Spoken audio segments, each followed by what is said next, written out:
पढ़ने के संबंध में कुछ विचार देखेंगे। उसके बाद हम मेज पे रखे हुए और इस रोटी और प्याले के बारे में भी कुछ देखेंगे।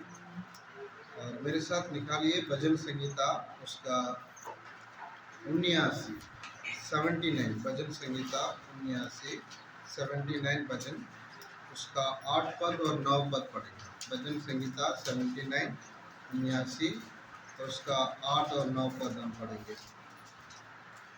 पढ़ता हूँ। यहाँ पे ऐसा लिखा है 79 वर्स 8 और 9। हमारी हानि के लिए हमारे पुरखों के अधर्म के कामों को स्मरण न कर, तेरी दया हम पर शीघ्र हो, क्योंकि हम बड़ी दुर्दशा में पड़े हैं। 9 वचन में, हे हमारे उद्धारकर्ता परमेश्वर, अपने नाम की महिमा के निमित्त हमारी सहायता कर और हमने अपने नाम के निमित्त हमको छुड़ाकर हमारे पापों को ढाँप दे। इस भजन लिखा हुआ जो लेखक है आसाफ है, वहाँ पे लिखा है। ये आसाफ दाऊद के समय में एक आसाफ था, वो नहीं है। और क्योंकि ये जो भजन को अगर आप पूरा पढ़ेंगे समझ में आ जाएगा। परमेश्वर के लोग कहीं एक जगह पे दुर्दशा में पड़े हैं, गुलाम में पड़े हैं। उन लोग को मंदिर को तोड़ दिया गया और एक जगह पे गुलाम है, वो बाबुल में है। तो उस जगह पे एक जो लेखक उनका नाम आसाफ, वो इस भजन को जो लिखा है और पूरा पढ़ेंगे आपको समझ में आ जाएगा। अभी हमने जो एक भजन 44 जब पढ़ा था, वहाँ पे भी हमको बाप दादों के बारे में पढ़ा है। वहाँ पे क्या है, तो बाप दादों ने सिखाया है कैसे परमेश्वर ने भूतकाल में काम किया है, परमेश्वर ने कैसे इन लोगों को कानान में ले आके पहुंचाया, कैसे परमेश्वर ने बड़े बड़े चमत्कार को किया है, वो हमने पढ़ा।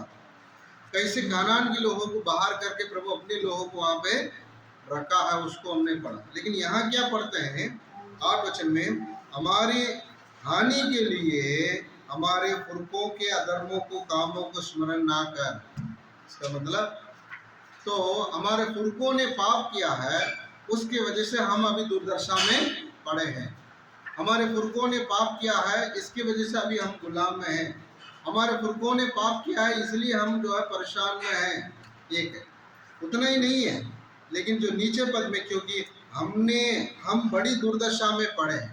2 बातों को, एक पुरखों ने पाप किया, उसकी वजह से हम परेशान में हैं। दूसरा यहाँ पे लिखा है हमने बड़ी दुर्दशा में पड़े हैं। और 9 वचन का आखिरी पद में हम देखते हैं, हमारे पापों को ढाँप दें, हमारे पापों को ढाँप दें। ध्यान से सुनिए, पुरखों के पाप और हमारा पाप, तो ये दोनों की वजह से अभी हम जो है परेशान है करके वो बता। तो ये है इजराइल लोगों की कहानी है, सच्चाई है। लेकिन जब हमारे जीवन में देखा जाएगा, असल में हमारे साथ भी ऐसा ही था। क्योंकि आदम हव्वा जो पाप किए थे, उसके वजह से पाप का मृत्यु हमारे सब के ऊपर आ गया। और हमारे बारे में देखा जाए, हमने भी पाप किया है। रोमियो में पढ़ते हैं, सबने पाप किया, कोई भलाई करने वाला नहीं, एक भी नहीं। सबने पाप किया, सबने परमेश्वर की महिमा से दूर हो गया। तो इसलिए अभी यहाँ पे देखते हैं, उन लोग पाप की वजह से गुलाम में गए हैं। अब वो छुटकारा के लिए प्रार्थना कर रहे हैं और वो छुटकारा परमेश्वर दे करके। अभी यहाँ पे 8 पद में हम देखते हैं दूसरी भाग में, तेरी दया हम पर शीघ्र हो। इसका मतलब समझ लीजिए कितना तकलीफ में हो लोग। अगर परमेश्वर की दया समय पर नहीं आता तो मान लीजिए कुछ भी उन लोग के साथ हो सकता। कि पूरे भजन पढ़ेगा आपको समझ में आएगा कितने लोगों को मार के वहाँ पे फेंके थे। तो तेरी दया शीघ्र हम पर हो, क्योंकि हम बड़ी दुर्दशा में पड़े, बहुत ही नीचे जगह पे है, हमको बचाने की आवश्यकता है। और अगर हमारे उद्धारकर्ता परमेश्वर के नाम रहे, हमारे उद्धारकर्ता परमेश्वर अपने नाम के निमित्त, ये नहीं कह रहे हैं हमारे भलाई के निमित्त, जैसे अभी हम गीत गाए थे, हमें से कोई खूबी ना थी, हम में से कोई खूबी नहीं था, कोई खूबी नहीं, कोई खूबी नहीं। इसलिए यहाँ पे कह रहे हैं हमारे उद्धारकर्ता परमेश्वर अपने नाम के महिमा के निमित्त हमको बचाए, हमारे वजह से नहीं, मेरे भलाई, क्योंकि हमारे अंदर कुछ भलाई तो है ही नहीं, और आप अपने नाम के निमित्त, महिमा के निमित्त हमारी सहायता कर। फिर दोबारा वो शब्द जो है दोहरा रहे हैं, और अपने नाम के निमित्त हमको छुड़ाकर हमारे पापों को ढांप दें। दोनों जो शब्द आपके नाम के निमित्त बोलते ना, परमेश्वर का अनुग्रह से हम बचें, ये हमारे होर से नहीं, परमेश्वर का दान है। तो हम जो बचे परमेश्वर के अनुग्रह से, हमने कुछ नहीं किया। अगर हमने कुछ करके आएंगे तो स्वर्ग में भी जाके घमंड करेंगे, हमने अच्छा किया इसलिए तो स्वर्ग में आए, लेकिन प्रभु ने उसको खत्म करना चाहता, ऐसा हो ही नहीं सकता, हमें से कोई अच्छा है ही नहीं। और इसलिए परमेश्वर ने पूरी हमारे उद्धार के संबंध में उन्होंने काम किया, प्रभु यीशु मसीह को दे। यहाँ तो प्रार्थना है भजन का, हमको शीघ्र आ जाना, हमको बचाना, लेकिन हम में से कितने लोग प्रार्थना की, हम में से कितने लोग प्रभु को बुलाएं? कोई नहीं। प्रभु क्या लिखा लूका में पढ़ते हैं मालूम है, कोई हुए को ढूंढने, उन्हें उद्धार करने के लिए प्रभु यीशु मसीह आए। वो खुद जो है हमको ढूंढ कर आए, हमने प्रार्थना नहीं किया, लेकिन वो खुद हमारे लिए, जब किताब में मेरे बारे में लिखा कौन जाएगा मेरे काम के लिए, परमेश्वर ने पूछा, यीशु मसीह ने बोला मैं जा रहा हूँ, मुझे भेज, मेरे बारे में लिखा। सूली पे बलिदान के पहले भी उनको ढूंढ के जब आए थे, यीशु मसीह क्या कह रहे हैं, किसको ढूंढ रहे हैं, किसको ढूंढ रहे हैं? यीशु नासरी। उन्होंने बोला मैं हूँ, मुझे पकड़, इन्हें छोड़ दे, इन्हें जाने दो, मुझे पकड़ करके देखना। प्रभु यीशु मसीह स्वयं इच्छा से सामने आके अपने जान को सूली पे बलिदान किया। आज हमको छुटकारा बिना मांगे मिला, अनुग्रह से मिला। हमारे पापों को डाब दिया, अधर्मों को उन्होंने डाब दिया। धन्य है करके भजन में लिखा, उस धन्य का जो शब्द को रोमियो को किताब में पढ़ेंगे, वहां पे धन्य इसलिए है हमने बिना कुछ क्रिया करके ही पाप की क्षमा पाए, ये है धन्य। बिना हमने कुछ अच्छा काम तो हम कर ही नहीं सकते हैं, लेकिन हम जो हमारे पाप क्षमा हो गया, डाब गए परमेश्वर ने हमारे अधर्मों, इसलिए हम धन्य हैं। तो इसलिए आज हम जो है प्रभु का हम धन्यवाद इस भजन से, हमारे पुरखों के पाप, हमारे पाप प्रभु आपने दोनों को क्या किया, क्षमा, बिना मांगे आपने क्षमा किया। और प्रभु आप हमको ढूंढ कर आए, हमारे लिए कितना दुख आपने मर के जिंदा हुआ जीवित परमेश्वर। आज हमसे और आपसे बस यही चाहते हैं, धन्यवाद के भेंट उनको चढ़ा। इसलिए अब इसके अलावा हम कुछ दे नहीं सकते, सब उन्हीं का। हम प्रभु को हमारे दिल से गहराई से धन्यवाद की ओट हम उनको चढ़ाएं। और उसके साथ इस मेज पे रखे हुए उसके संबंध में एक कुछ भाग हम पढ़ के आगे हम बढ़े। पहला कुरिन्थियों उसको 11वां अध्याय, 1 Corinthians chapter 11 verse 23 onwards। पहला कुरिन्थियों उसको 11वां अध्याय और 23 से लेकर मैं पढ़ता हूँ।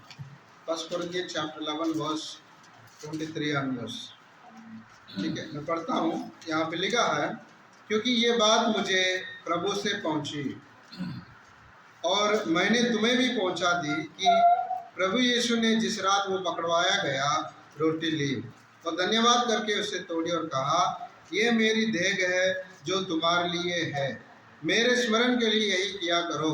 इसी रीति से उसने बियारी के पीछे कटोरा भी लिया और कहा, ये कटोरा मेरे लहू में नहीं बाँचा है, जब कभी पियो तो मेरे स्मरण के लिए यही किया करो। क्योंकि जब कभी तुम ये रोटी खाते और इस कटोरी में से पीते हो तो प्रभु की मृत्यु को जब तक वो ना आए प्रचार करते हो। इसलिए जो कोई अनुचित रीति से प्रभु की रोटी खाए या उसकी कटोरे में से पिए, वो प्रभु की देह और लहू का अपराधी ठहरेगा। इसलिए मनुष्य अपने आप को जांच ले और इसी रीति से इस रोटी में से खाएं और इस कटोरी में से पिए। क्योंकि जो खाते पीते समय प्रभु की देह को ना पहचाने, वो इस खाने और पीने से अपने ऊपर दंड लाता है। इस कारण तुम में बहुत से निर्बल और रोगी और बहुत से सो भी गए हैं। यदि हम अपने आप को जांचते तो दंड ना पाते। ये जो मेज पे रखे हुए इस रोटी और प्याले के संबंध में लिखा हुआ बात, इसको कब याद करना है? और एक समय था प्रतिदिन उन लोग याद करते, रोज घर में रोटी तोड़ के आराधना करते। उस नियम को फिरतों के काम 20 के 7 में आएंगे, हफ्ता के पहला दिन रोटी तोड़ने के लिए इकट्ठा हुआ करके हम पढ़ते हैं। तो हर हफ्ता इतवार के दिन और रोटी तोड़ के आराधना करते। और विशेषकर जो भाग अभी पढ़ा है, ये उद्धारकर्ता जैसे प्रभु को ग्रहण करके बपतिस्मा डुबकी जो लिए हैं उनके लिए ये जो है आज्ञा है, कलीसिया के लिए दिया हुआ आज्ञा, एक बपतिस्मा और दूसरा इस रोटी तोड़ के प्रभु को आराधना करना है। लेकिन इसमें भाग कैसे लें? पूरे हफ्ता मनमानी की जीवन बिता के यहीं पे आके रोटी तोड़ के आराधना करेंगे तो कुरिन्थ के कलीसिया के विश्वासी लोग ऐसे ही काम किए थे। इसलिए यहाँ एक चेतावनी प्रभु दे रहा है, ऐसा नहीं करना, ऐसा नहीं करना है। अगर हम ऐसा करेंगे, यहाँ पे लिखा है तुम में से रोगी है, तुम जो है निर्बल है, तुम में बहुत मसीह में सो भी गए, माने मर भी गए, प्रभु के पास चले गए। इसलिए अनुचित रीति से इसमें हाथ ना रखें। अगर पाप किए हैं और उसके लिए पश्चाताप होकर माफी मांग के प्रभु के सन्मुख में आके इस रोटी में हमको भाग लेना है। और दूसरी बात और ये है, प्रभु का आज्ञा है पहली बात, और हम इसको कैसे इसमें हमको स्मरण करना, अपने आप को जांच के स्मरण करना है। तो तीसरी बात, ये कब तक करेंगे? हमारे प्रभु यीशु मसीह के आगमन तक करेंगे, प्रभु यीशु मसीह के आगमन तक का। ठीक है, इन्होंने इसका शुरुआत हमने नहीं किया, ना चेले ने शुरू किया, ये हमारे प्रभु यीशु मसीह ने शुरू किया, 2000 वर्ष पहले शुरू किया, आज तक करते आ रहे हैं पूरे दुनिया में। उनके आगमन तक रहेगा। जिस दिन प्रभु आएंगे उस दिन ये नहीं रहेंगे, लेकिन हम लोग महिमा के शरीर में हमारे प्रभु यीशु मसीह को हम देखेंगे, उस घायलों को देखेंगे और उनको धन्यवाद का भेंट और आराधना करेंगे। इसलिए 3 बातों को याद करना, और पुरानी क्या है, और हमारे प्रभु यीशु मसीह जो है बलिदान हुआ भूतकाल में, और अभी हमको क्या करना है, अपने आप को जांच के इसमें भाग लेना, अनुचित रीति से नहीं। और भविष्य की बात यह है, हमारे प्रभु यीशु मसीह के आगमन तक जो है ये रहेगा, हमको आराधना करना। जिस दिन वो आएंगे उस दिन हम महिमा के शरीर में उनको आराधना करेंगे। प्रभु इस पढ़े हुए वचन के द्वारा विशेषकर जो लोग बपतिस्मा पाक उद्धार पाक की बपतिस्मा लिए उनके जीवन में बात करें, हम अपने आप को जांच के इसमें भाग लें। प्रभु इस वचन को आशीष दें।